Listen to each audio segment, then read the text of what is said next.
Bonjour et bienvenue chez Amel Notaire. Cette semaine, je vous parle de la convention entre conjoints de fait ou le contrat de vie commune. Ça a plusieurs noms. Donc, lorsqu'on est conjoint de fait, donc célibataire, il n'y a aucune protection qui est offerte dans la loi. Donc, c'est à nous de mettre par écrit qu'est-ce qui arrive si on se sépare, qu'est-ce qu'on partage comme bien ou comme valeur accumulée ensemble, est-ce qu'on le partage ou non.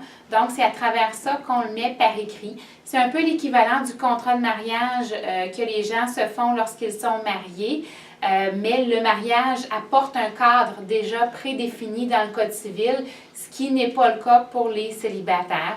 Donc, à travers la convention en conjoint de fait, on peut se prévaloir de certains droits. On peut indiquer, par exemple, que certains biens meubles nous appartiennent et ne seront pas partagés, que la propriété appartient à telle personne et qu'il y aura partage ou non de la plus-value au moment de la séparation, si la séparation survient, parce que tout ça, évidemment, c'est du préventif qu'on ne veut jamais appliquer.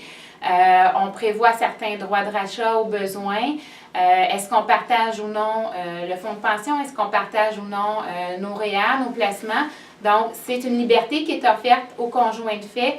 Liberté dans la mesure où, comme il n'y a rien de prévu dans la loi, c'est à nous de le faire dans cette convention-là. Donc, ce n'est pas à négliger autant que notre testament ou notre mandat d'inaptitude. Lorsqu'on n'est pas marié, la convention de conjoint de fait est de mise. Bonne semaine!